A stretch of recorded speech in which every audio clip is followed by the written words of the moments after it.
اعوذ باللہ من الشیطان الرجیم بسم اللہ الرحمن الرحیم ان تقولوا انما انزل الكتاب على طائفتین من قبلنا وان كنا عن دراستهم لغافلین او تقولوا لو انا انزل علينا الكتاب لكنا اهدى منهم فقد جاءكم بينة من ربكم وهدى ورحمة فمن أظلم ممن كذب بآيات الله وصدف عنها سنجزی الذین یصدفون عن آیاتنا سوء العذاب بما كانوا یصدفون۔ صدق اللہ العظیم۔ سامعین کرام، سورہ الانعام کی آیت نمبر 156 اور 157 تلاوت کی ہے۔ پچھلی آیت میں ہم نے پڑھا تھا کہ اللہ تعالیٰ نے یہ فرمایا کہ تمہارے پاس یہ کتاب آ چکی ہے اور اس میں واضح ہدایات ہیں اور برکتوں والی کتاب ہے، لہٰذا اس کی اتباع کرو تاکہ تم پر رحم کیا جائے۔ آج کی ان آیات میں کفار کے ان سوالوں کا جواب بھی ہے اور ان کی ان تمناؤں کے سلسلے میں ایک ہدایت بھی ہے اور جواب بھی ہے، جو وہ یہ کرتے تھے کہ اگر یہودی اور عیسائیوں کی طرح کتاب ہمارے پاس بھی آتی تو ہم بڑے پرہیزگار ہوتے، اور یہ کہ ہمارے پاس تو کوئی کتاب آئی نہیں ہے، ہم سے تو پہلے دو گروہوں پر آ چکی ہے، یعنی عیسائیوں پر بھی آ چکی ہے جن کی حکومت پورے روم کی طرف تھی، اور یہودیوں پر بھی آ چکی ہے،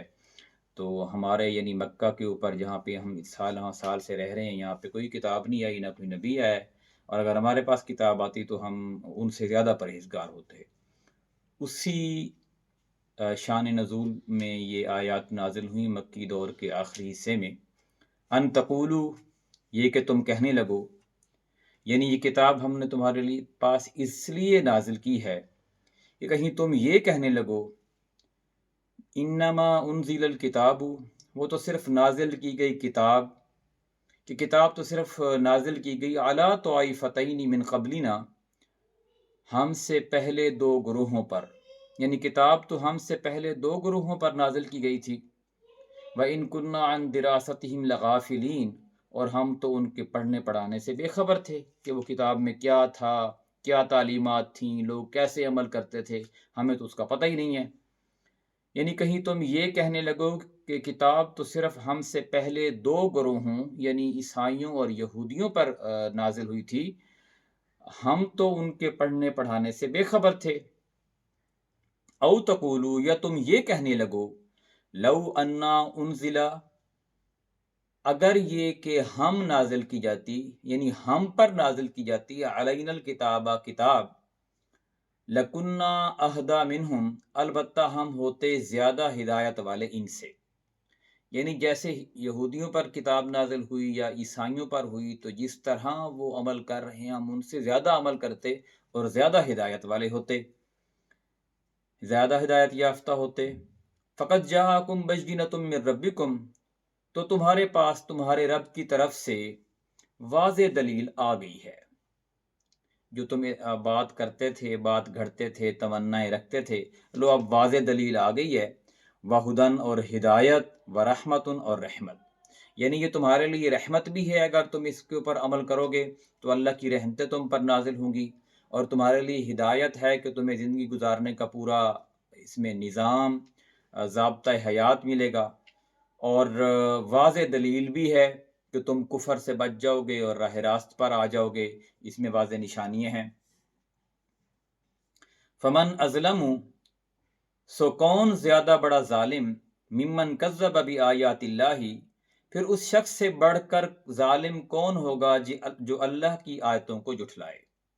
یعنی اب اللہ تعالیٰ کی ہدایات، واضح دلیل، روشن دن کی طرف آ گئی ہیں، اور ان میں برکتیں بھی ہیں اور رحمتیں بھی ہیں، اور پھر جو شخص کھڑا ہو اور وہ اللہ کی انہی آیات کو جھٹلانا شروع کر دے تو اللہ کے نزدیک اس سے بڑا ظالم کوئی نہیں ہے۔ وَصَدَفَ عَنْهَا، اور ان سے اعراض کرے، ان سے منہ موڑے، ان کو جھٹلائے بھی اور ان سے اپنے آپ کو دور لے جائے، اور جو احکامات اس کو سنائے جائیں ان سے وہ اعراض کرے یا منہ موڑ لے۔ سنجزی الذین یصدفون عن آیاتنا، جو لوگ ہماری آیتوں سے منہ موڑتے ہیں یا اعراض کرتے ہیں، سوء العذاب بما كانوا یصدفون، ان قریب ہم انہیں ان کے اعراض کی وجہ سے بدترین عذاب کا بدلہ دیں گے۔ یعنی ایسے نہیں ہے کہ کتاب آ گئی ہے